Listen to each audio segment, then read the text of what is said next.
Start recording. ठीक है, आजा।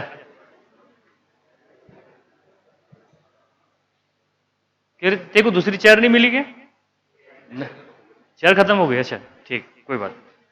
हाँ चलो देखो इधर अभी। हाँ देखो बेटा, लास्ट लेक्चर में हमने बात की थी, that is Planck quantum theory. Planck quantum theory क्या कहती है बेटा? प्लैंक क्वांटम थ्योरी कहती है कि कोई भी एटम्स हो या मॉलिक्यूल्स हो, वो जो एनर्जी अब्सॉर्ब करेंगे या एनर्जी रेडिएट करेंगे in the form of quantum या फिर फोटोन बोलते हैं हम, वो कंटिन्यूअस मैनर में होती है, डिसकंटिन्यूअस मैनर में होती है, डिसकंटिन्यूअस मैनर में। ये बात हम कर चुके हैं कि जो एनर्जी अब्सॉर्ब होगी या इमिट होगी बेटा, वो डिसकंटिन्यूअस मैनर में आएगी, ये पहली बात थी वहां पे, ठीक है। और जो एनर्जी अब्सॉर्ब और इमिटेड हो रही है किसके फॉर्म में होती है? EMR के फॉर्म में, इलेक्ट्रोमैग्नेटिक रेडिएशन, इलेक्ट्रोमैग्नेटिक रेडिएशन। और जो स्मॉलेस्ट क्वांटिटी ऑफ एनर्जी है उसे क्या बोला हमने? फोटोन बोला। क्या बोला? फोटोन, या फिर उसे आल्सो कॉल्ड एज क्या कहते हैं? क्वांटम। ठीक है, लाइट के केस होगा तो फोटोन बोलेंगे, वैसे आप क्वांटा या क्वांटम बोल सकते हो उसे। नेक्स्ट हमने देखा है कि जो फोटोन इंसिडेंट होता है उसमें आपको बोला था मैंने कि जो फोटॉन्स होते हैं वो फोटॉन्स बेटा, जो फोटॉन्स है या क्वांटम्स है, वो डिस्क्रीट मैनर में क्या होगे? एक स्मॉलेस्ट एनर्जी पैकेट्स होता है उनका, स्मॉलेस्ट एनर्जी पैकेट्स को ही हम क्वांटम या फिर क्या कहते हैं? क्वांटा। उनकी जो एनर्जी होती है, चेयर चाहिए क्या? ठीक है, हाँ ले लो वहां से, ले लो, ठीक है। अब देखो बेटा, वो जो एनर्जी है हम वो निकाल सकते हैं, लेकिन उसके लिए हमें पता होना चाहिए कि मोनोक्रोमेटिक लाइट है या पॉलीक्रोमेटिक लाइट है, क्योंकि मोनोक्रोमेटिक लाइट के लिए एनर्जी निकालने के लिए और नंबर ऑफ क्वांटा निकालने के लिए अलग अलग फॉर्मूले। मोनोक्रोमेटिक लाइट क्या होती है बेटा? आराम से जाइए, पीछे से ले लो और बाहर चले जाओ। सो देखो वहां पे जो मोनोक्रोमेटिक लाइट होती है, they consist of only one wavelength, and polychromatic light consist of more than one length. जिसको बेटा एक से ज्यादा वेवलेंथ होगी उसे कहते हैं पॉलीक्रोमेटिक, और जिसको एक ही वेवलेंथ होगी उसे क्या कहेंगे? मोनोक्रोमेटिक। तो आपको लाइट देने के बाद में या फ्रीक्वेंसी देने के बाद में या वेवलेंथ देने के बाद में आपको समझ में आना चाहिए कि पॉलीक्रोमेटिक लाइट की बात कर रहे हैं या बेटा मोनोक्रोमेटिक लाइट की बात कर रहे हैं। क्लियर है? तो अब देखो यहां पे एक प्रॉब्लम है बेटा, दैट इज 100 वाट का रेडियो ट्रांसमीटर है जो ऑपरेट हो रहा है। फ्रीक्वेंसी कितनी दी गई है आपको? 880 के CPS, ये है किलो साइकिल पर सेकंड। हमने देखा है ना, साइकिल पर सेकंड फ्रीक्वेंसी होती है, that is the number of waves pass होते हैं पर्टिकुलर पॉइंट से पर सेकंड पर मिनट, उसी को क्या कहते हैं? हम फ्रीक्वेंसी कहते हैं। क्या कहते हैं उसको? फ्रीक्वेंसी कहते हैं। तो यहां पे देखो बेटा, आपको जो फ्रीक्वेंसी दी गई है वो किसमें दी गई है? किलो साइकिल पर सेकंड में। तो देखो सबसे पहले हम बात करेंगे कि क्या क्या दिया हुआ है हमको। सबसे पहले आपको एनर्जी दी गई है। क्या दी गई है? एनर्जी। कितनी दी गई है बोलो? दैट इज 1000 वाट। क्या दी गई बेटा यहाँ पे? 1000 वाट। अब मुझे एक बात बताइए, 1000 वाट को क्या लिख सकते हो आप? बोलो ना। दैट इज 1000, क्या लिखोगे आप? 1000 जूल पर सेकंड, ऐसे तो लिख सकते हो, 1000 जूल पर सेकंड। दूसरी बात क्या है यहां से बताइए, आपको क्या दी गई बेटा? फ्रीक्वेंसी। फ्रीक्वेंसी बोले तो nu, which is equal to कितना दिया गया? बोलो, बोलो ना यार। That is 880 kilo cycle per second. अब मुझे किलो हटाना है, सिर्फ साइकिल पर सेकंड ही रखना है, तो क्या करना पड़ेगा? That is 10 to the power 3 की -3, 10 टू दी पावर 3 बेटा। किलोग्राम था ना, किलोग्राम का ग्राम करते हो तो by multiplied by 10 to the power 3। तो यहां पे किलो साइकिल पर सेकंड का अगर आपको साइकिल पर सेकंड करना है तो by multiplied by 10 to the power 3। तो बोलो क्या होगा यहां से? बोलो, that is 880 into 10 to the power 3, ये हो जाएगा CPS। और इस CPS को आल्सो कॉल्ड एज क्या कहते हैं? हर्ट्ज कहते हैं। ये बात आपको अच्छी तरीके से पता है। अब मुझे एक बात बताइए, आपको यहाँ पे फ्रीक्वेंसी कितनी दी गई? 1 दी गई, 2 दी गई या 3 दी गई? आपको एक ही फ्रीक्वेंसी दी गई। अरे एक ही फ्रीक्वेंसी है ना बेटा, यहाँ पे आपको एक फ्रीक्वेंसी है बोलो तो एक ही वेवलेंथ होगी। अब एक वेवलेंथ है तो मोनोक्रोमेटिक होगी या पॉलीक्रोमेटिक होगी? मोनोक्रोमेटिक। तो अब यहाँ पे हमें एनर्जी जो है, अब हमें यहाँ पे पूछा क्या है, पहले ये देख लीजिए क्या पूछा है। That is how many photons per second does it emitted, मतलब नंबर ऑफ क्वांटा निकालना है आपको। क्या निकालना है? नंबर ऑफ क्वांटा या नंबर ऑफ फोटॉन निकालना है। तो कैसे निकालेंगे? इधर देखिए आप, उसके लिए फॉर्मूला मैं आपको कल बता चुका हूं। बोलो क्या था? बोलो, that is E total which is equal to क्या होता है? एन क्या होता है? नंबर ऑफ क्वांटा इनटू क्या लिखते हैं? बोलो यहाँ पे एनर्जी। लेकिन क्या पे किसकी एनर्जी लिखते हैं हम यहाँ पे? फोटोन की। अरे समझ में आया ना? अब वो h न्यू के बराबर है, ये भी हमें पता है। और ये जो n है ये तो क्या है? यहाँ पे नंबर ऑफ क्वांटा है। ये जो n है बेटा, ये भी मैं आपको बता चुका हूं कि where n is a number of quanta या नंबर ऑफ क्या बोलेंगे आप उसे? क्वांटम, या फिर उसे आल्सो कहा जाता है फोटोन। और ये भी आपको बता चुका हूं कि n की वैल्यू हमेशा क्या रहेगी? इंटीजर मल्टीपल ऑफ n रहेगी। मतलब n की वैल्यू, n की जो वैल्यूज है वो हमेशा क्या रहेगी?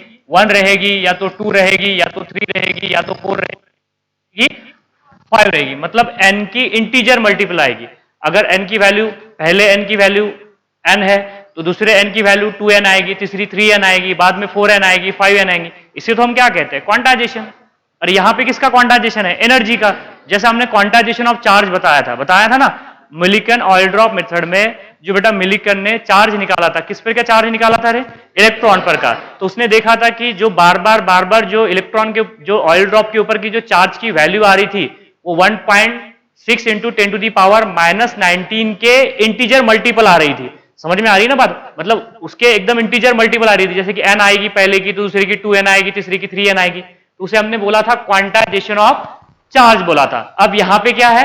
Quantization of energy. अरे कौन एनर्जी ऑब्जॉर्व कर रहा है? एटम्स और मॉलिक्यूल। कंटिन्यूअस मैनर में कर रहा है कि डिसकंटिन्यूअस मैनर में कर रहा है? डिसकंटिन्यूअस। तो वो कितनी एनर्जी ऑब्जॉर्व कर रहा है, कितने फोटोन ऑब्जॉर्व कर रहा है, इसी तो फॉर्मूले से निकाल सकते हैं।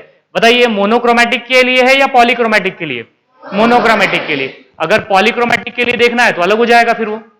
ठीक है, तो चलिए यहां से अब हमें टोटल एनर्जी निकालनी है। तो मुझे एक बात बताइए, आपको नंबर ऑफ क्वांटा दिया है क्या? नहीं है, वही तो निकालना है आपको। क्या एनर्जी ऑफ फोटोन दी है आपको? नहीं दिए ना। एनर्जी ऑफ फोटोन कहां दिया आप? एनर्जी ऑफ फोटोन दी है क्या? नहीं। क्या टोटल एनर्जी दी है आपको? बिल्कुल दी है टोटल एनर्जी, अभी बता चुका हूं, दैट इज 1000 वाट। इधर देखो बेटे, पहले इधर देखो बेटा, 1000 वाट। तो हम यहां से कैसे निकालेंगे फिर बोलो? Energy that is total energy. Total energy is equal to क्या होगा? एन इंटू क्या हो जाएगा बोलो बेटा? एच इंटू न्यू, क्योंकि हमें फ्रीक्वेंसी दिया है, फ्रीक्वेंसी हमें दी है। देखो एनर्जी ऑफ फोटोन नहीं दी है, लेकिन हमें फ्रीक्वेंसी ऑफ फोटोन दी है ना। और एच तो क्या है? कांस्टेंट। कौन सा कांस्टेंट? Planck constant. उसकी वैल्यू होती है 6.626 into 10 to the power -34 joule second, joule per second, यही होती है। हाँ, जूल सेकंड होती है, सॉरी जूल सेकंड। इधर देखो आप, ये क्लियर है। अब मुझे एक बात बताइए, ये कितना दिया हुआ है आपको? बोलो बोलो ना, ये कितनी टोटल एनर्जी कितनी दी है? 1000 watt joule per second, 1000 watt joule per second. और एन आपको क्या करना है? निकालना है। मल्टीप्लाइड बाय, बोलो एच की वैल्यू कितनी होती है? बोलो बेटा 6.626 into 10 to the power -34 joule second. क्या हो जाएगा? Joule second, joule second. अब आपको अब पता है न्यू कितना दिया हुआ है? बोलो आपको, दैट इज, बोलो ना बेटा 880 इंटू 10 टू दी पावर, बोलो ना कितना दिया हुआ है? 10 टू दी पावर 3। और ये किस में है? सीपीएस में, cycle per second, cycle per second. यहां तक क्लियर है सबको?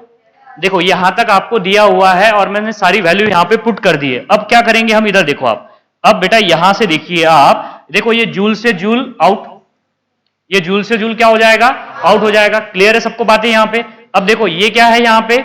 ये सेकंड पर सेकंड है, और ये भी क्या है? पर सेकंड है। समझ में आया ना? अरे सीपीएस का मतलब क्या होता है? और ये भी क्या रहेगा यहां पे? सेकंड। तो यहां से सेकंड क्या हो जाएगा? आउट हो जाएगा यहां से, बस ये सेकंड रहेगा यहां पे। अब इधर जाएगा तो वो पर सेकंड हो जाएगा। अरे समझ में आया नहीं? चलो मैं ऐसा ऐसे ही रहने देता। आपको क्या निकालना है बेटा? यहां से एन निकालना है। तो बोलो एन क्या होगा? N which is equal to क्या होगा? 1000 अपॉन ये नीचे आ जाएगा ना। बोलो क्या होगा फिर? हाँ, 6.626 इंटू 10 टू दी पावर -34। और ये सेकंड इसको डायरेक्टली जुड़ा हुआ रहेगा, इसलिए तो आंसर पर सेकंड में आएगा ना। अरे समझ में आया है नहीं आया? क्लियर है बेटा? ये आंसर जो आएगा ये आएगा पर सेकंड, मतलब सेकंड इनवर्स में। अब देखो, और इंटू क्या लिखेंगे उसको? बोलो इंटू बोलो ना यार, इंटू 880 सॉरी एक मिनट रुकिए आप, 880 इंटू 10 टू दी पावर 3। सही है? सबको समझ में आया? अब देखो हम यहां से क्या कैंसिल कर सकते हैं, ये छोड़िए, आपको ये तो बात समझ में आ गई कि आंसर सेकंड इनवर्स में आने वाला है। देखो ये 10 टू दी पावर 3 से 10 टू दी पावर 3 आउट। ओ यासिर इधर देख बेटा, ये 10 टू दी पावर 3 से 10 टू दी पावर 3 आउट हो गया। अब बचा क्या यहां पे? बोलो 1 upon 6.626 into 10 to the power -34 into 880। फिर बेटा ये -34 अगर मैं ऊपर लेके चला जाऊं तो +34 हो जाएंगे। तो बोलो क्या होगा यहाँ पे? That is 1 into 10 to the power minus की प्लस 10 टू दी पावर 34। और नीचे क्या रहेगा? बोलो 6.626 इंटू क्या हो जाएगा? 880। एक क्या हो जाएगा? 880 हो जाएगा। क्लियर है सबको बातें? सबको समझ में आ रहा है ना? अब देखो अब क्या करना है, यहां से हमने क्या किया, अब इतना बड़ा थोड़ा सा ये जो मल्टीप्लिकेशन है थोड़ा डिफिकल्ट होता है, मतलब इतना बड़ा डिफिकल्ट जो कैलकुलेशंस है थोड़ा डिफिकल्ट होता है, तो इसको थोड़ा सा सिंप्लीफाई कर सकते हैं हम। अगर मैंने क्या कर दिया बेटा, ये पॉइंट इधर शिफ्ट कर दिया, 8.8 कर दिया, तो 10 टू दी पावर 2 हो जाएगा। समझ में आया नहीं आया? अरे बेटा इसको अगर ऐसे लिखा मैंने, बोलो ये क्या है, ऊपर क्या है 10 टू दी पावर 34 अपॉन यहां पे लिख दिया 6.626 इंटू क्या कर दिया मैंने यहां पे 8.8 इंटू 10 टू दी पावर क्या हो जाएगा 2 हो जाएगा। सबको समझ में आया है नहीं आया? तो देखो अभी 10 टू दी पावर 32 से 10 टू दी पावर 2 आउट हो गया, मतलब पूरा नहीं आउट हो गया, यहाँ पे 10 टू दी पावर 32 बचेगा। क्या बचेगा यहाँ पे 10 टू दी पावर 32। तो बोलो अगर 10 टू दी पावर 32 अगर वहां पे बचा तो बोलो क्या मिलेगा बेटा, बोलो ना 10 to the power 32 upon 6.626 into 8.8। चलो अगर मैं इसको क्या मान लेता हूं, इसको मान लेता हूं 9, मान तो ले अभी ठीक है 9 नहीं है लेकिन 9 माना है हमने 9, और इसे 6 मान लेता हूं तो 6 9 का कितना होता है 54। लेकिन ये ना तो ये 9 है ना तो ये 6 है, ये 6 से बड़ा है और ये 9 से छोटा है, तो मतलब थोड़ा सा आंसर 54 से ज्यादा आएगा थोड़ा बहुत। अरे समझ में आया है नहीं आया? 54 से क्या आएगा बेटा, ज्यादा आएगा। ये तो सबको समझ में आया ना? तो बेटा आंसर क्या हो जाएगा आपका, बोलो 10 to the power 32 divided by ये होता है 58 समथिंग होता है, क्या होता है 58.32 समथिंग आ जाता है आंसर, अगर आपने ये कैलकुलेशन किया तो। अब जैसे ही आप 10 टू दी पावर 32 को 58 से क्या कर दोगे, डिवाइड कर दोगे, तो आंसर निकल के आ जाएगा आपके पास में, वो आता है बेटा that is 0.017 into 10 to the power 32 quantum per second. क्या आ जाता है बेटा, क्वांटम पर सेकंड। ये किसकी वैल्यू आ जाएगी, एन की वैल्यू आ जाएगी। हाँ अब देखो अगर ये पॉइंट मैंने इधर शिफ्ट कर दिया तो ये पावर जो है, ये जो प्लस में पावर है 32 की, ये क्या हो जाएगी, कम हो जाएगी। तो बोलो अगर शिफ्ट किया आगे तो 10 टू दी पावर 31 हो जाएगा, 2 डिजिट शिफ्ट किया तो 10 टू दी पावर 30 हो जाएगा, तो फिर क्या होगा बोलो, तो 10 to the power 32 second inverse, 30 sorry एक मिनट रुकिए, ये क्या रहेगा बेटा 30 रहेगा। इतने नंबर ऑफ क्वांटा क्या होंगे पर सेकंड क्या होने वाले हैं, इमिट्स होने वाले हैं। क्लियर है बात, आगे सबको समझ में या नहीं आया? दोबारा से देखो बेटा, एक बार आपको और अच्छे से बता देता हूं। यहां पे आपको फ्रीक्वेंसी दी गई है और वो दी थी आपको किलो साइकिल पर सेकंड में दी गई थी, तो हमने उसको साइकिल पर सेकंड में कर दिया, तो मल्टीप्लाइड किया 10 टू दी पावर 3 से। और जो आपको टोटल एनर्जी दी गई थी वो वाट में दी गई थी, वाट में हमने कैसे लिख सकते हैं उसे, 10 टू दी पावर 3 मतलब 1000 जूल पर सेकंड। तो अब यहां पे देख लीजिए मोनोक्रोमेटिक लाइट है, तो मोनोक्रोमेटिक लाइट के लिए फॉर्मूला होता है टोटल एनर्जी का, total energy is equal to N into the H nu. क्योंकि न्यू दिया है आपको तो ये फॉर्मूला लगाएंगे, लैम्बडा अगर दिया जाता तो एच सी बाय लैम्बडा लगाते ना। इससे पहले जो कल प्रॉब्लम कराया उसमें मैं आपको बता चुका हूं, ठीक है। तो यहां पे देखिए ये जूल से जूल आउट हो गया, ये सेकंड इनवर्स से सेकंड इनवर्स बचा, आंसर जो आएगा वो सेकंड में यहां से, और ये जो पूरा मसाला अगर इधर भेज देंगे तो आंसर किस में आएगा, पर सेकंड में आएगा। अरे यहां पे देखो ना, आप इधर भेजेंगे ना इसको तो एन निकल के आएगा यहां से 1.7 इंटू 10 टू दी पावर 30 इतने क्वांटा पर सेकंड इमिट हो गए, जब 1000 वॉट का रेडियो ट्रांसमीटर में से बेटा 880 किलो साइकिल पर सेकंड इतनी फ्रीक्वेंसी रिलीज होगी। सबको समझ में आया, क्लियर है? अब आएगा आपको करते पे जो डीपीपी है बेटा, उसमें ऐसी टाइप के कुछ क्वेश्चंस है, जो आते हैं उतने करिएगा आप, जो नहीं आते फिर मैं हूं यहां पे करने के लिए, ठीक है। तो अभी नहीं बेटा, आप घर पे कीजिए उसे। अब आगे बात करते हैं हम। अब इधर देख लीजिए, हमने देखा है फोटो इलेक्ट्रिक इफेक्ट से पहले बात करेंगे हम ब्लैक बॉडी रेडिएशंस क्या होती है। इधर देखो बेटा, हमने क्या बोला था, इससे पहले हमने बोला है कि जो बोहर एटॉमिक मॉडल है, बोहर एटॉमिक मॉडल से पहले हमें 2 फॉर्मुलेशंस देखने हैं कि जो इंपॉर्टेंट रोल प्ले करते हैं in the demonstration of the Bohr atomic model. पहला क्या था बोलो, ड्यूअल नेचर ऑफ रेडिएशन, और दूसरा क्या था, एटॉमिक स्पेक्ट्रा। एटॉमिक स्पेक्ट्रा, ये 2 थे फॉर्मुलेशन और 2 डेवलपमेंट थे। और मैंने उसके लिए बताया था आपको क्लासिकल थ्योरी, बताया था क्लासिकल थ्योरी। ये जो है, ये दोनों के दोनों जो डेवलपमेंट है बेटा, ये किसके डेवलपमेंट है, क्लासिकल थ्योरी। किसने दिया था क्लासिकल थ्योरी, मैक्सवेल ने दिया था। तो बेटा जो मैक्सवेल की जो क्लासिकल थ्योरी थी वो कुछ बातें एक्सप्लेन करने में पूरी तरीके से फेल हो गई थी। देखो उसने क्या एक्सप्लेन किया था, मैं आपको बता चुका हूं।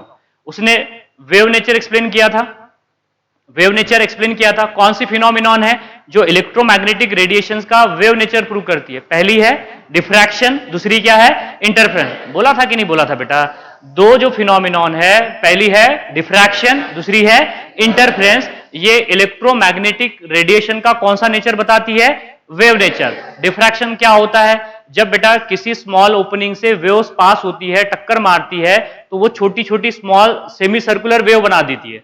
उसे क्या बोला था हमने, डिफ्रैक्शन। और दूसरा क्या था, इंटरफ्रेंस। तो इंटरफ्रेंस का मतलब होता है कि वेव्स मिलती है आपस में, और वो दो तरीके से मिलती है, पहले या तो कंस्ट्रक्टिवली इंटरफेयर कर जाएगी या फिर डिस्ट्रक्टिवली इंटरफेयर कर जाएगी। कंस्ट्रक्टिव इंटरफ्रेंस का मतलब क्या था, क्रेस्ट के ऊपर क्रेस्ट आना, ट्राफ के ऊपर ट्राफ आना, तो रिजल्टेंट वेव होगी उसका एम्पलीट्यूड क्या हो जाएगा, बढ़ जाएगा। क्लियर है बात यहां पे, तो उसे बोलते हैं कंस्ट्रक्टिव इंटरफ्रेंस। और डिस्ट्रक्टिव इंटरफ्रेंस क्या था बेटा, क्रेस्ट के ऊपर ट्रॉफ आ जाना, ट्रॉफ के ऊपर क्रेस्ट आ जाना, तो रिजल्टेंट जो वेव होगी उसका एम्पलीट्यूड क्या हो जाएगा, कम हो जाएगा, मतलब कैंसिल हो जाएगा, तो उसे बोला जाता है डिस्ट्रक्टिव इंटरफ्रेंस। डिस्ट्रक्टिव का मतलब खत्म होना, कंस्ट्रक्टिव का मतलब होता है बनना।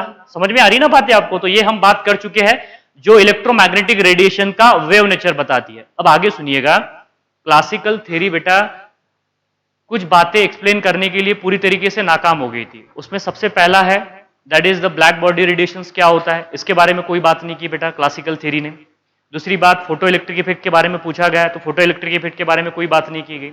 लाइन स्पेक्ट्रम ऑफ हाइड्रोजन के बारे में कोई बात नहीं की गई। That is the heat capacity of solid as a function of temperature, इसके बारे में कोई बात नहीं की। सबको समझ में आ रहा है ना क्लासिकल थ्योरी ने क्या बताया था, मैं पहले ही बता चुका हूं आपको। अब क्लासिकल थ्योरी कौन कौन सी चीजों को एक्सप्लेन करने में नाकामयाब रही उसकी बात करेंगे।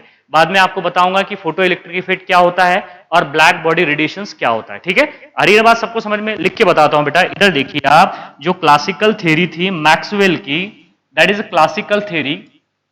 क्लासिकल थ्योरी, इधर ध्यान दीजिए आप, classical theory fails to explain, fail to explain, fail to explain, fails to explain. कौन कौन सी चीजें एक्सप्लेन करने में बेटा ये पूरी तरीके से नाकामयाब रही। पहला है that is emissions of radiations from the hot bodies. Hot body से जो भी रेडिएशंस होंगे वो कौन से टाइप के रेडिएशंस होंगे, उसे ब्लैक बॉडी रेडिएशंस कहते हैं। तो वो ब्लैक बॉडी रेडिएशंस को एक्सप्लेन करने में पूरी तरीके से क्या रही, नाकामयाब रही। तो that is the black body radiations, black body radiation. बताऊंगा ना आपको ब्लैक बॉडी रेडिएशंस क्या होता है, तो ठीक है। सो that is black body radiation को एक्सप्लेन कर पाई क्लासिकल थ्योरी, यस और नो बेटा, ये एक्सप्लेन नहीं कर पाई। मैं आपको ये बता रहा हूं ना कि ये कौन सी चीजें एक्सप्लेन नहीं कर पाई करके, ठीक है। इधर देखिए, इसमें सारी चीजें हम पढ़ने भी वाले हैं, लेकिन कुछ चीजों अभी पढ़ने वाले हैं, कुछ चीजों को थोड़ा वक्त लगेगा, मतलब धीरे धीरे जैसे जैसे हम आगे प्रोसीड करेंगे वैसी वैसी चीजें आगे आएगी। ओए इधर देख, नीचे मत देखो आप। दूसरा है बेटा फोटो इलेक्ट्रिक इफेक्ट। क्या है, फोटो इलेक्ट्रिक इफेक्ट, ये पूछा जाएगा आपसे। That is the photo electric effect, photo electric effect. Next है बेटा वेरिएशन ऑफ हीट कैपेसिटी। क्या है बोलो, वेरिएशन ऑफ हीट कैपेसिटी। मैं बताऊंगा आपको कि हीट कैपेसिटी होती क्या है, तो ठीक है। That is a variation of heat capacity as a function of, as a function of, किसका फंक्शन होता है ये, टेम्परेचर का फंक्शन होता है। मतलब हीट कैपेसिटी बेटा टेम्परेचर चेंज करने से चेंज हो जाती है, उसे बोला जाता है variation of heat capacity as a function of, किसका फंक्शन है वो, टेम्परेचर का फंक्शन है। किसका फंक्शन है, टेम्परेचर का फंक्शन है। और चौथी बात देख लीजिए बेटा, line spectrum of hydrogen, line spectrum of hydrogen. आपको हाइड्रोजन तो पता है और स्पेक्ट्रम भी पता है, तो हाइड्रोजन का स्पेक्ट्रम एक्सप्लेन करने में पूरी तरीके से बेटा क्या हुई थी, बेटा फेल हो गई थी। कौन सी थ्योरी, क्लासिकल थ्योरी। तो बताइए क्लासिकल थ्योरी क्या क्या एक्सप्लेन नहीं कर पाई। पहली बात बोलिए, black body radiation, black body radiation. दूसरा photo electric effect, photo electric effect. तीसरा क्या है, variation of heat capacity as a function of temperature, variation of heat capacity as a function of temperature. और चौथा क्या है बेटा, लाइन स्पेक्ट्रम। ये आपको पता होना चाहिए कि ब्लैक बॉडी रेडिएशन ने क्या एक्सप्लेन नहीं किया करके। मैं आपको बता बेटा एनसीईआरटी से एक एक लाइन पढ़ा रहा हूं आपको, क्योंकि एनसीईआरटी पे लाइन टू लाइन भी क्वेश्चन आते हैं। कई बार आपसे पूछ लिया जाएगा classical theory is fails to explain, इसमें से आपको 3 ऑप्शन दे दिए जाएंगे, 3 ऑप्शन ये दे दिया जाएगा, चौथा option all of this they दिया जाएगा, तो ऑल ऑफ दिस रहेगा। या फिर करेक्ट इनकरेक्ट स्टेटमेंट बता देंगे आपको कि बताइए इसमें से कौन सा करेक्ट स्टेटमेंट है और कौन सा इनकरेक्ट स्टेटमेंट है। असर्शन रीजन में आ जाएगा, असर्शन में दे देंगे ब्लैक बॉडी रेडिएशन को एक्सप्लेन करने में नाकामयाब रही, तो बताइए करेक्ट है या इनकरेक्ट है, ऐसे पूछा जाता है ना। क्लियर है बात, तो इसलिए बेटा ये सारी चीजें आपको पता होना चाहिए कि ब्लैक बॉडी रेडिएशन क्या होगा, पढ़ेंगे हम उसे। फोटो इलेक्ट्रिक इफेक्ट क्या होगा, देन बात करेंगे कि line spectrum of hydrogen, sorry यहां पे क्या होगा बेटा, line spectrum of hydrogen. Line spectrum of hydrogen क्या होगा, हीट कैपेसिटी क्या होगी और वो टेम्परेचर पे कैसे चेंज करती है, इसलिए बोला हमने वेरिएशन, वेरिएशन मतलब change, variation of heat capacity as a function of temperature. Temperature change करोगे तो हीट कैपेसिटी क्या हो जाती है, चेंज होती है। और पर्टिकुलर एलिमेंट्स की, पर्टिकुलर सब्सटेंस की डिफरेंट डिफरेंट क्या होती है, हीट कैपेसिटी होती है। बाद में बात करेंगे। चलिए इधर देखो, अब बात करते हैं ब्लैक बॉडी रेडिएशन। अब ब्लैक बॉडी का रेडिएशन का मतलब क्या होता है? ब्लैक बॉडी रेडिएशन का मतलब ये नहीं होगा कि कोई बॉडी ब्लैक होगी, ठीक है।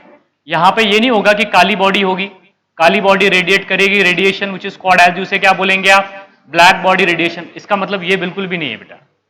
देखो होता क्या है, मुझे एक बात बताइए, किसी भी सब्सटेंस पे जब लाइट पड़ती है, जब लाइट गिरती है, तो उसमें तीन पॉसिबिलिटी होती है। देखो हमारे पास में पहले ये देख लीजिए आप, किसी भी सब्सटेंस पे क्या होती है, जब लाइट इंसिडेंट होती है बेटा, तो वहां पे तीन पॉसिबिलिटी अराइज होती है। देखो क्या होता है, हमने एक बॉडी लिया, इधर देखिए आपको बताता हूं, इधर देखिए, यहां पे हमने एक बॉडी ली बेटा, कोई भी बॉडी हो, ये चाहे बॉडी कोई भी हो। अब देखो यहां पे कोई पर्टिकुलर वेवलेंथ की लाइट यहां पे आई, देखो इधर ये लाइट है, ये क्या है बेटा, लाइट है, ये लाइट आई इस बॉडी से ऊपर। अब यहां पे क्या हो सकता है कि जो लाइट इस बॉडी के ऊपर पड़ रही है बेटा, गिर रही है, तो यहां पे तीन पॉसिबिलिटी है। या तो क्या होगा बेटा, ये जो लाइट, ये जो बॉडी है, ये पूरी की पूरी लाइट को क्या कर लेगी, अब्सॉर्ब कर लेगी।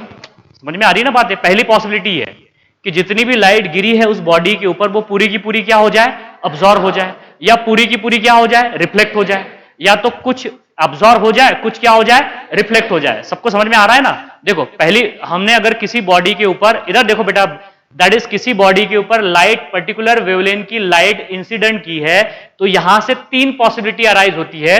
पहली पॉसिबिलिटी क्या है, इधर देखिए आप, पहली पॉसिबिलिटी ये है, या तो लाइट पूरी कंप्लीटली क्या हो जाए, बोलो इधर, लाइट, पहली पॉसिबिलिटी ये है कि लाइट कंप्लीटली क्या हो जाए, अब्सॉर्ब हो जाए, light completely absorb, light completely absorb, completely क्या हो जाए, अब्सॉर्ब हो जाए, कंप्लीटली क्या हो जाए बेटा, अब्सॉर्ब हो जाए, पूरी पूरी 100% अब्सॉर्प्शन हो जाए, 100% क्या हो जाए, अब्सॉर्ब हो जाए, ठीक है। दूसरी पॉसिबिलिटी क्या है कि पूरी पूरी लाइट क्या हो जाए, रिफ्लेक्ट हो जाए।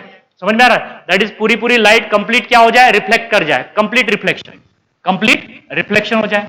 या तो क्या हो जाए बेटा, कंप्लीट रिफ्लेक्शन हो जाए, रिफ्लेक्ट कर जाए पूरी की पूरी लाइट क्या कर जाए बेटा, यहां पे रिफ्लेक्ट कर जाए, ठीक है। या तो क्या हो जाएगा, तीसरी पॉसिबिलिटी क्या होगा, some part absorb, some part of light, some part of light क्या हो जाए, बोलो जरा आप, अब्सॉर्ब हो जाए, और सम क्या हो जाए, सम क्या हो जाए, और some and some is emitted, some is reflected, और क्या बोलेंगे आप यहां से उसे, इमिटेड बोलेंगे। क्या बोलेंगे, इमिटेड। यही तो पॉसिबिलिटी है।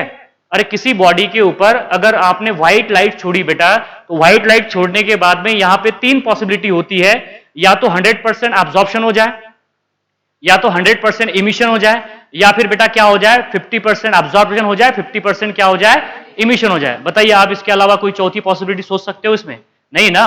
तो ऐसी बॉडी जो बेटा मैक्सिमम लाइट को, या लाइट की कंप्लीट लाइट को क्या करती है, अब्सॉर्ब करती है, क्या करती है, अब्सॉर्ब करती है, जो बेटा मैक्सिमम लाइट को, रे ऑफ लाइट को क्या करेगी, अब्सॉर्ब करेगी, ऐसी रे ऑफ लाइट को, या सॉरी ऐसी बॉडी को हम कहते हैं दैट इज ब्लैक बॉडी। क्या बोलते हैं इसे, ब्लैक बॉडी। ऐसी रे ऑफ लाइट, ऐसी बॉडी जो क्या करे बेटा, पूरी पूरी रेडिएशंस को क्या कर ले, अब्सॉर्ब कर ले, तो ऐसी बॉडी को क्या कहते हैं, ब्लैक बॉडी। इसलिए तो कहते हैं ना, समर के दिनों में हम ब्लैक कपड़े नहीं पहनते। क्यों नहीं पहनते बेटा, क्योंकि वो ज्यादा गर्म होते हैं ना, गर्म मतलब वो गर्म नहीं होते, वो ज्यादा से ज्यादा रेडिएशन को क्या करते हैं, अब्सॉर्ब करते हैं, और ज्यादा से ज्यादा रेडिएशन अब्सॉर्ब करेगी तो सारी की सारी हीट हमारे बॉडी के अंदर ट्रांसफर हो जाएगी।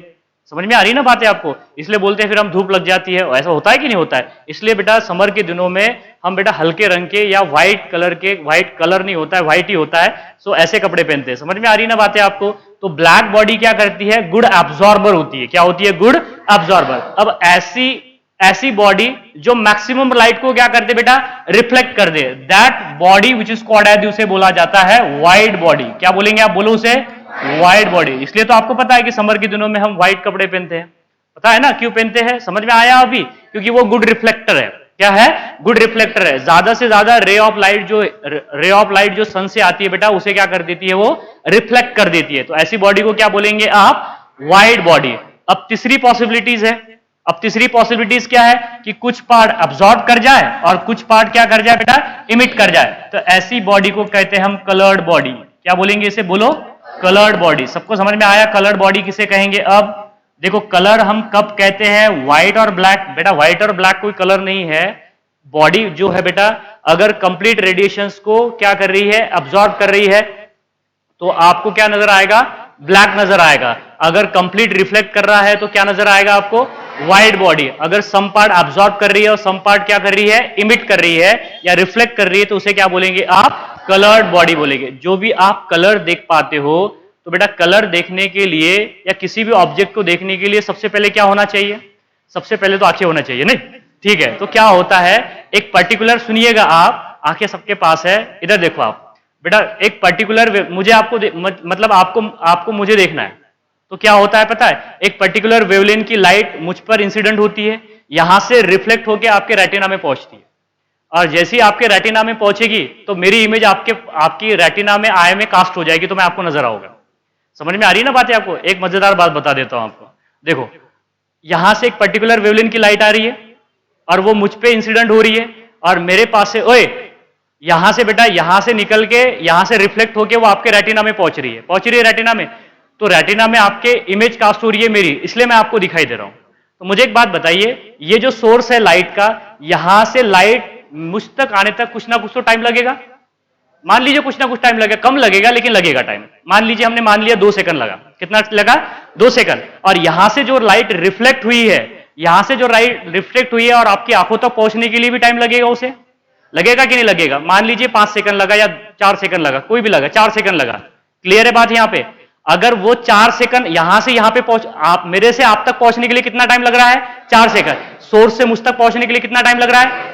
अगर वो 4 सेकंड से पहले मुझसे रेडिएशन आपकी रेटिना जाने तक, अगर 4 सेकंड से पहले अगर मैं यहां से हट गया, तो मैं आपको वहीं नजर आऊंगा। नहीं समझ में आया? नहीं समझ में आया?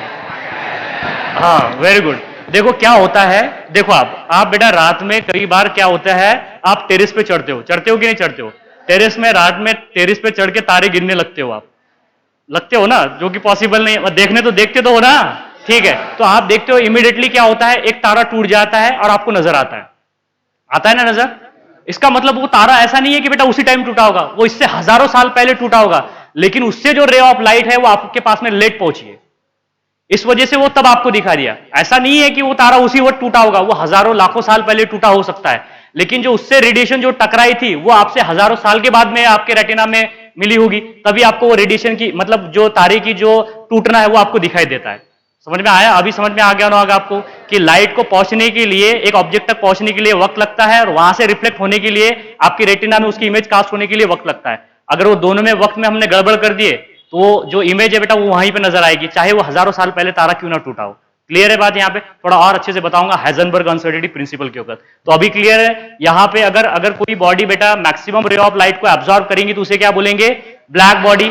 अगर कंप्लीटली रिफ्लेक्ट करेगी तो क्या बोलेंगे, व्हाइट बॉडी। और सम पार्ट एब्जॉर्ब करेगी और सम पार्ट अगर रिफ्लेक्ट करेगी तो कलर्ड। मतलब जो भी कलर्ड चीजें हैं, जितनी भी कलर्ड बॉडी है, उसमें क्या होता है, कुछ रे ऑफ लाइट एब्जॉर्ब होती है और कुछ रे ऑफ लाइट रिफ्लेक्ट होती है। और एक बात और बता देता हूं बेटा, जिस कलर की लाइट बॉडी रिफ्लेक्ट करती है वही बॉडी का कलर होता है। दोबारा से सुनो, आराम से बोलता हूं, जो कलर की रे ऑफ लाइट बॉडी एब्जॉर्ब करती है वही बॉडी का क्या होता है, कलर होता है। अगर कोई बॉडी रेड है तो वो रेड कलर की लाइट को इमिट करेगी। अब सवाल है तो एब्जॉर्ब कौन सी करेगी, एब्जॉर्ब दूसरी करेगी। बेटा कौन सी करेंगे बताऊंगा आपको, कौन सी करेगी ये भी पूछा जाता है आपसे। तो जो एक बॉडी मेरे पास में ग्रीन बॉडी है, ग्रीन बॉडी क्या करेगी, ग्रीन कलर को रिफ्लेक्ट करेगी। अगर कोई बॉडी बेटा ऑरेंज बॉडी है तो ऑरेंज बॉडी क्या करेंगी, ऑरेंज कलर की लाइट को रिफ्लेक्ट करेगी। कोई बॉडी अगर मान लीजिए रेड हो गया, ब्लू है, कौन सी है, ब्लू है, तो ब्लू कलर की बॉडी ब्लू कलर की लाइट को क्या करेगी बेटा, रिफ्लेक्ट करेगी। बस इतनी सी बात अभी ध्यान में रख लीजिए। कौन सी एब्जॉर्ब करेंगे ये बाद में बताऊंगा आपको। एक बात तो क्लियर है ना कि जो बॉडी कलर्ड होती है वो सम पार्ट एब्जॉर्ब करती है, सम पार्ट क्या करती है, इमिट करती है। तो जो कलर की लाइट बॉडी इमिट करती है वही बॉडी का क्या होता है, कलर होता है। तो अब आप सवाल ये है ना कि बॉडी एब्जॉर्ब कौन सा कर रही है करके, मैं बताऊंगा बाद में आपको कि एब्जॉर्ब कौन सा कर रही है, ठीक है। अभी ब्लैक बॉडी समझ में आ गया बेटा। ब्लैक बॉडी क्या होती है, गुड एब्जॉर्बर होती है। गुड क्या होती है, एब्जॉर्बर। और व्हाइट बॉडी क्या होती है, गुड इमिटर होती है। गुड क्या होती है, इमिटर होती है। अब बात करेंगे हम ब्लैक बॉडी रेडिएशंस की। देखो एक बॉडी है बेटा, अगर वो रेडिएशंस को इमिट कर रही है तो मुझे उसे हिट करना पड़ेगा।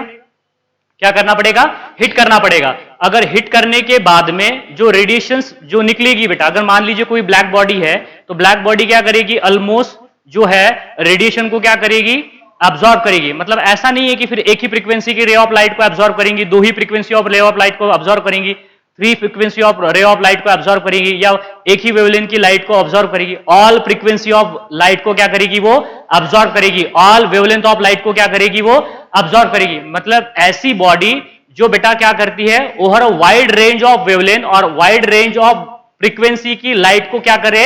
अब्जॉर्ब करे। आपको ये बात तो समझ में आ रही है ना कि लाइट जो ब्लैक बॉडी होती है वो क्या करती है बेटा? ऑल टाइप के रेडिएशन को क्या करेगी? अब्जॉर्ब करेगी। अब ऐसा थोड़ी ना है कि एक रेडिएशन ऐसी होगी जिसकी वेवलेंथ कम होगी, दूसरी की ज्यादा होगी तो उसे अब्जॉर्ब नहीं करेगी। किसी भी वेवलेंथ की आ जाए बेटा, over a wide range of wavelength की लाइट को जो बॉडी अब्जॉर्ब करती है उसी को क्या बोला जाता है? ब्लैक बॉडी बोलते। क्या बोलते हैं उसे? Black body. आ रहा है समझ में सबको? The ideal body that absorb और emit all range of over a wide range of wavelength of light or over a wide range of frequency of light, which is called as the black body, and the emitted radiation of that black body which is called as the black body radiation। दोबारा से सुनो, एक body है बेटा, ये हमने माना है कि ब्लैक बॉडी है। क्या है? Black body. तो ये क्या करेगी? सभी टाइप की रेडिएशन को क्या करेगी? अब्सॉर्ब करेगी, और सभी टाइप के रेडिएशन को क्या करेगी? इमिट भी करेगी, चाहे वो किसी भी फ्रीक्वेंसी की हो या चाहे वो किसी भी वेवलेंथ की रे ऑफ लाइट हो। क्लियर है बात यहां पे?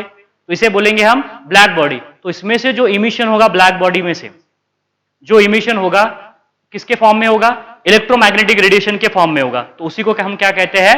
Black body radiation. मैं लिख के बताता हूं आपको, ऐसे नहीं। इधर देखो बेटा, मैंने क्या बोला? The ideal body. इधर देखिए, आपको समझ में आ जाएगा। द आइडियल बॉडी, आइडियल नाम की कोई चीज नहीं होती है, पता है ना आपको? आइडियल नाम की कोई चीज नहीं होती है। सो that is the ideal body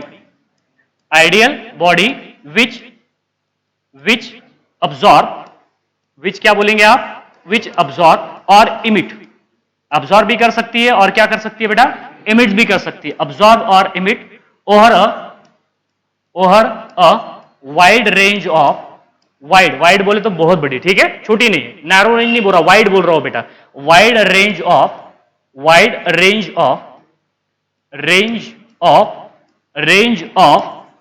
wavelength of light या फ्रीक्वेंसी ऑफ लाइट, जो सभी वेवलेंथ की लाइट को क्या करेगी बेटा? अब्सॉर्ब करेगी, चाहे विजिबल से पहले की हो या चाहे विजिबल के बाद की हो या चाहे विजिबल हो। मैंने स्पेक्ट्रम बताया आपको, बताया ना इलेक्ट्रोमैग्नेटिक स्पेक्ट्रम में मैंने बताया आपको विजिबल स्पेक्ट्रम 4000 एंगस्ट्रॉन से 7000 एंगस्ट्रॉन के बीच में जो स्पेक्ट्रम होता है बेटा उसे हम विजिबल स्पेक्ट्रम कहते हैं। मतलब 4000 से 7000 के बीच की रे ऑफ लाइट को हम देख सकते हैं, ना तो उससे ज्यादा की देख सकते हैं लाइट को, ना तो उससे कम की लाइट को हम देख सकते हैं। ठीक है, क्लियर है बात यहां पे? तो ऐसी बॉडी जो बेटा ऑल रे ऑफ लाइट को, ऑल फ्रीक्वेंसी की लाइट को एब्जॉर्ब करे, ऑल वेवलेंथ की लाइट को क्या करे? अब्जॉर्ब और इमिट करे, that body which is called as, उसे कहते हैं black body. So the ideal body which absorb or emit over a wide range of wavelength of light or over a wide range of frequency of light is called as, क्या बोलेंगे? बोलो। is called as कौन सी body? Black body. And the radiation, जो वो radiation absorb कर रही है या क्या कर रही है बेटा? इमिट कर रही है, उसे क्या बोलेंगे? Black body radiation. अरे समझ में आ रहा है ना कि जो रेडिएशन वो अब्सॉर्ब करेगी और या जो रेडिएशन वो क्या करेगी? इमिट्स करेंगी, उसे क्या बोलेंगे आप?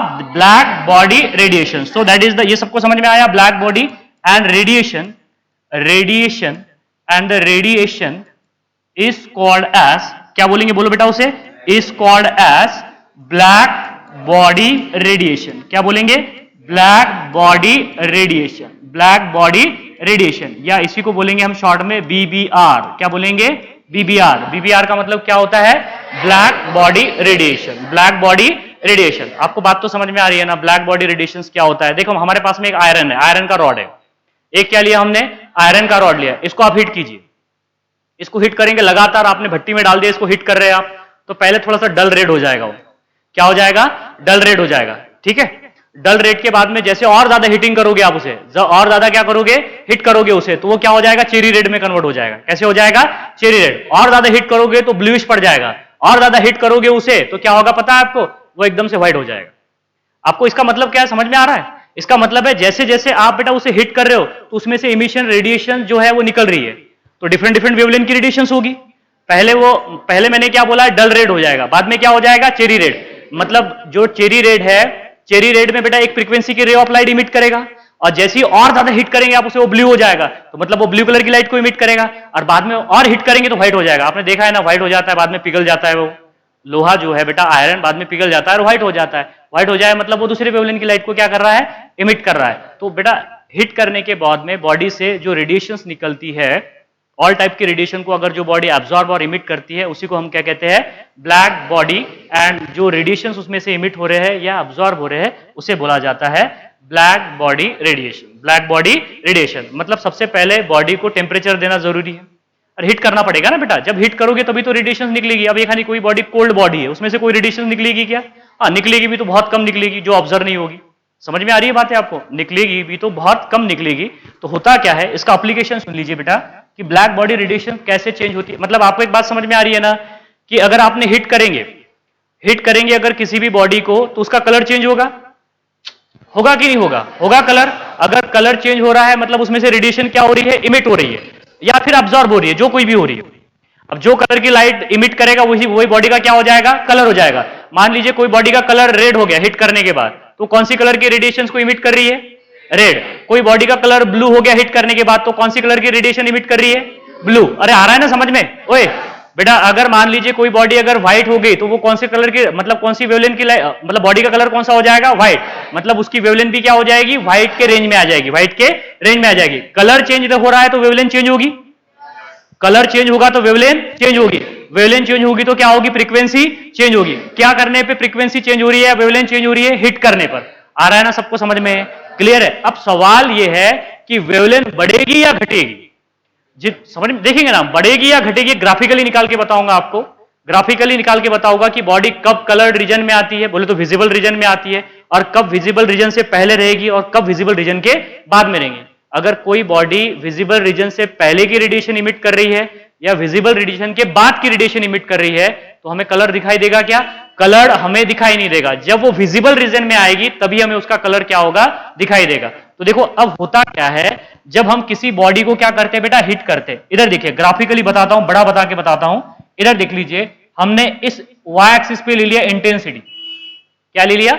Intensity of light, intensity of light. अब सवाल क्या है कि इंटेंसिटी हम किसे कहेंगे? तो इंटेंसिटी होती है बेटा, that is the number of quanta falling per unit time per unit area, पर unit time per unit area, कि हम पर यूनिट टाइम में पर यूनिट एरिया पे कितने क्वांटा इंसिडेंट करते हैं, उसे उसकी क्या बोला जाता है, इंटेंसिटी। नंबर ऑफ क्वांटा पर unit time per unit area अगर बढ़ा दिए जाए तो इंटेंसिटी बढ़ जाएगी। समझ में आ रही है ना बात? मतलब एक यूनिट एरिया में, जैसे कि मान लीजिए हमने क्या किया, 1 सेंटीमीटर स्क्वायर एरिया है, और 1 सेकंड में हमने 10 क्वांटा डाले बेटा, उसकी इंटेंसिटी कितनी हो जाएगी, 10 हो जाएगी। अगर मान लीजिए उसी पर यूनिट एरिया में उसी पर सेकंड में हमने 20 क्वांटा डाल दिए, तो इंटेंसिटी बढ़ जाएंगी। और नंबर ऑफ फोटॉन्स बढ़ेंगे तो इंटेंसिटी बढ़ेगी या नहीं बढ़ेगी? बढ़ेगी ना। देखो ना यार, number of quanta increases, intensity increases. Number of quanta समझ में आ रहा है क्या? That is the intensity is equals to number of quanta falling per unit time per unit area. एक पर्टिकुलर एरिया में, पर यूनिट एरिया में, per unit time में जितने नंबर ऑफ क्वांटा डाले जाएंगे बेटा, उसको क्या बोलते हैं, इंटेंसिटी। अगर नंबर ऑफ क्वांटा पर unit time per unit area अगर बढ़ेंगे तो इंटेंसिटी क्या हो जाएगी, बढ़ जाएगी। इधर देख लीजिए, उसे क्या बोलेंगे हम, इंटेंसिटी। अब यहां पे ले लेते हैं वाई एक्सिस पे वेवलेंथ। क्या ले लेते हैं, वेवलेंथ। चलिए वेवलेंथ ले लेते हैं हम एंगस्ट्रॉन में। किस में ले लेंगे, एंगस्ट्रॉन में। इधर देखो बेटा, अगर एंगस्ट्रॉन में हमने वेवलेंथ ली है, तो इधर देखिए, आपको पता है हमने एंगस्ट्रॉन में वेवलेंथ ली है, तो मानो यहां पे हमने कितनी है बेटा वेवलेंथ, 0। यहां पे क्या हो जाएगी, चलो मान लिया हमने 1000 एंगस्ट्रॉन है, कितनी हो जाएगी, 1000 एंगस्ट्रॉन। 1000 एंगस्ट्रॉन के बाद में इधर देखो बेटा, 1000 एंगस्ट्रॉन के बाद में यहां पे कितनी हो जाएगी, बोलो बेटा, 2000 एंगस्ट्रॉन। 2000 एंगस्ट्रॉन के बाद में बोलो रे 3000 एंगस्ट्रॉन। 3000 एंगस्ट्रॉन के बाद में 4000 एंगस्ट्रॉन, और 4000 एंगस्ट्रॉन के बाद में 5000 ले सकते हैं हम यहाँ पे, ठीक है। चलिए मैं लेके बताता हूं आपको। 4000 के बाद में क्या हो जाएगा, 5000 हो जाएगा। इधर वो भी लेके बताता हूं, कोई बात नहीं। इधर देखिए, आप थोड़ा ज्यादा लेके चलेंगे, थोड़ा ज्यादा लेके चलेंगे। इधर देखिए आप, ये ग्राफ आपसे पूछा जाएगा, एनसीईआरटी में दिया है, बस एक जगह पे देके छोड़ दिया गया है। वो एक जगह पे जाके, एक मिनट, फिर क्या देख रहे हो तुम, फिर क्या कर रहे हैं? फिर कब से देख रहा मैं दोनों पे, आप नीचे देख रहे हैं। आप क्या चालू है? मोबाइल वगैरह देख रहे हैं? फिर देखना है ना तो इधर देखो। अब मैं तो घर पे जाके सो जा होड़ लपेट के। हाँ देखो यहाँ पे 4000 हो जाएगी, यहाँ पे क्या हो जाएगी 4000। 4000 के बाद में चलिए 5000, 6000, 7000 लिख दूं यहाँ पे 7000। चलिए 7000, 7000 एंगस्ट्रॉन, बाद में 8000 एंगस्ट्रॉन, बाद में चलिए यहाँ पे लिख देता हूँ 10,000 एंगस्ट्रॉन। 10,000 एंगस्ट्रॉन। इधर से इधर वेवलेंथ बढ़ रही है घट रही है? बढ़ रही है। वेवलेंथ यहां से यहां पे जाने पे वेवलेंथ क्या हो रही है बेटा? बढ़ रही है। ये तो समझ में आ गया। ऊपर जाने पे इंटेंसिटी बढ़ेगी या घटेगी? बढ़ेगी। देखिए इंटेंसिटी इस डायरेक्शन में इंटेंसिटी बढ़ रही है, इस डायरेक्शन में क्या बढ़ रही है? वेवलेंथ बढ़ रही है। अब देखो एक यहां पे ये वाला जो रीजन है, ये वाला देखो आप, ये वाला रीजन देखिए आप, 4000 से 7000, ये वाला कौन सा रीजन है? विजिबल रीजन है। ये वाला जो है आपको नजर आ रहा है बेटा, क्या मुझे कलर बताने पड़ेंगे क्या? मैं लिख दूं यहां पे कि ये कौन सा रीजन है बेटा?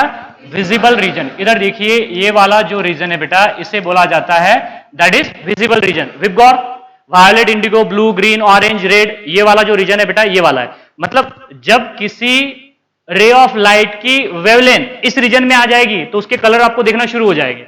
सही है ना? देखो ना, मैंने क्या बोला था आपको कि विजिबल रेडिएशन जो होती है उसकी वेवलेंथ क्या होती है? कम होती है। वायलेट जो कलर की लाइट होती है बेटा, यहां पे विबगॉर है ना रे, यहां पे क्या है बेटा?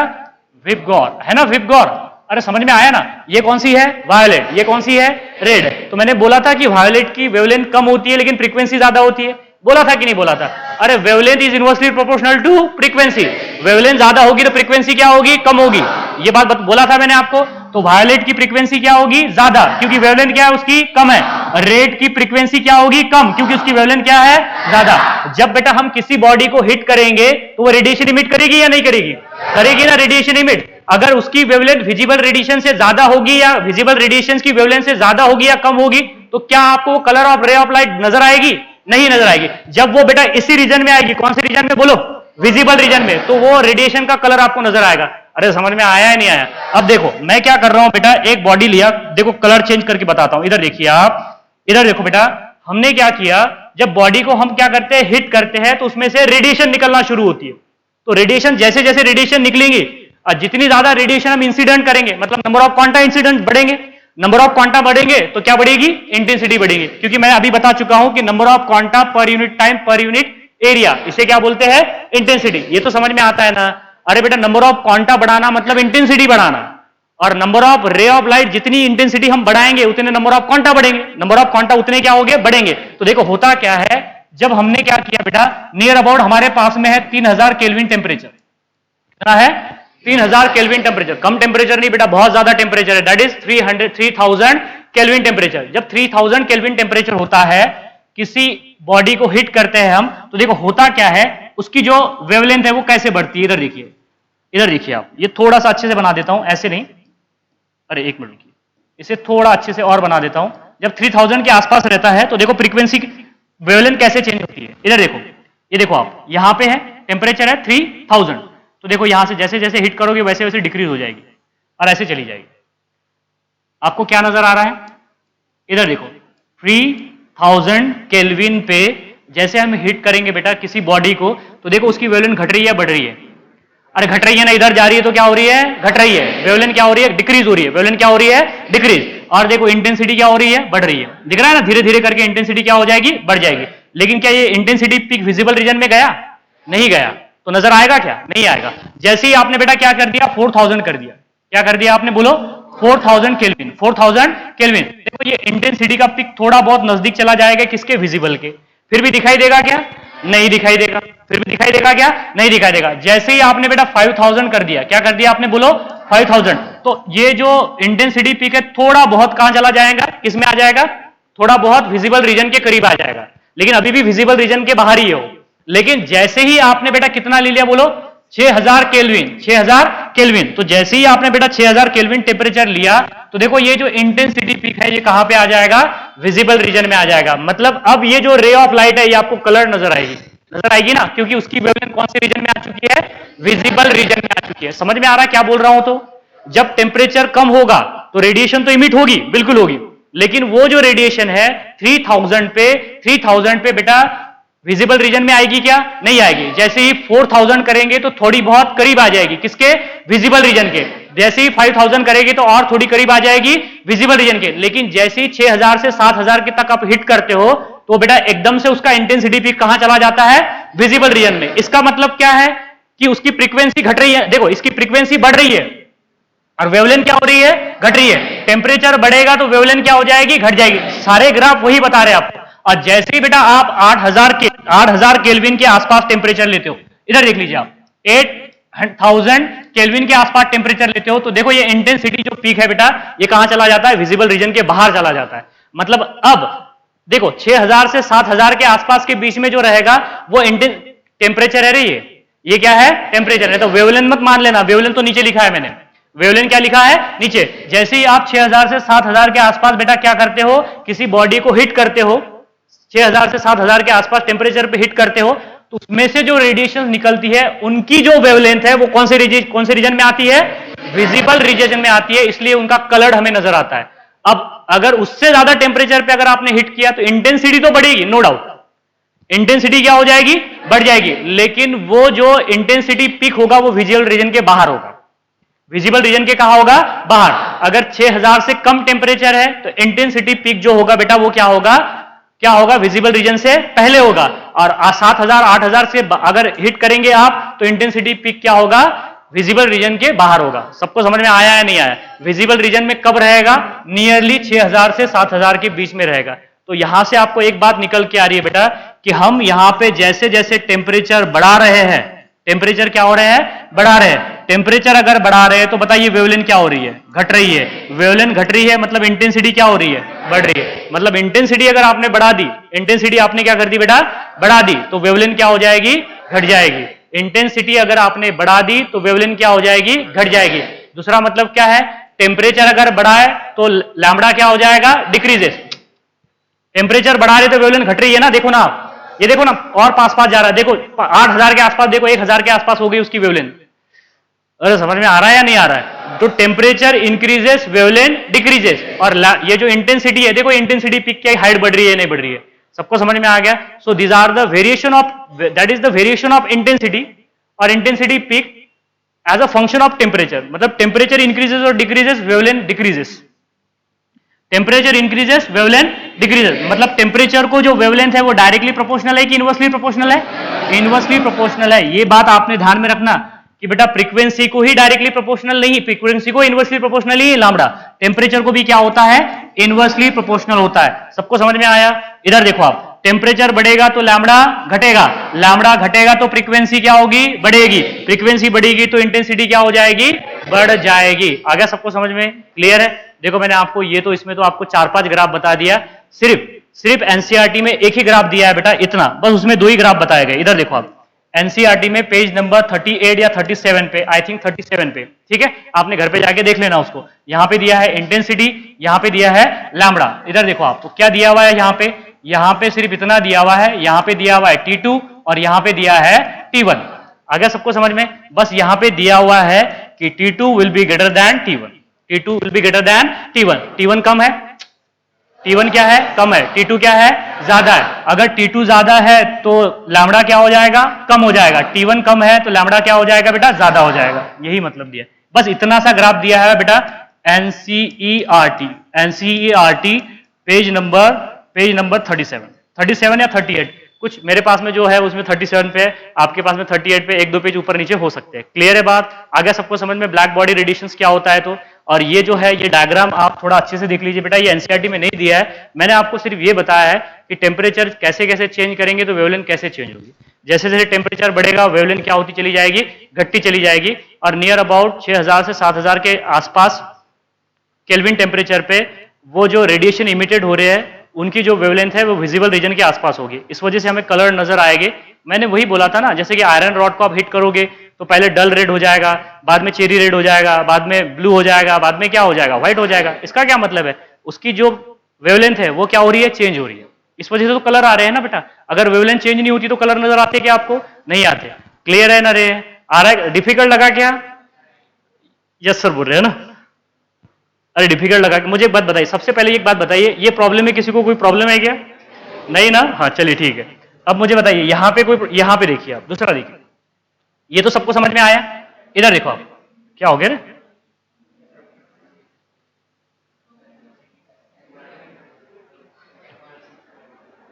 हाँ हाँ ठीक है, ठीक है, ये सबको समझ में आ गया। हाँ, ये देखो, ये मैंने बताया आपको, क्लासिकल थ्योरी कुछ चीजों को एक्सप्लेन नहीं कर पाई, ये भी बात कर चुके हैं हम। नेक्स्ट बात देखिए। हाँ, और मैंने आपको बताया यहाँ पे कि जो बॉडी कंप्लीट रे ऑफ लाइट को एब्जॉर्ब करती है उसे ब्लैक कहते हैं, मैक्सिमम रे ऑफ लाइट को रिफ्लेक्ट करती है उसे व्हाइट कहते हैं, सम पार्ट एब्जॉर्ब करेगी, सम पार्ट इमिट करेंगे तो क्या बोलेंगे, उसे कलर्ड बोलेंगे। ठीक है, कलर्ड कब होगी, समझ में आया?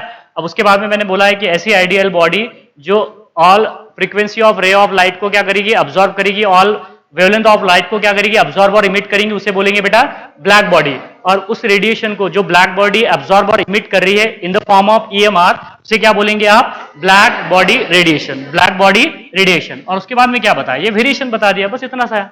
ठीक है, कल के लेक्चर में बात करेंगे हम फोटो इलेक्ट्रिक इफेक्ट की। ठीक है, वो तेजस बंद कर दो।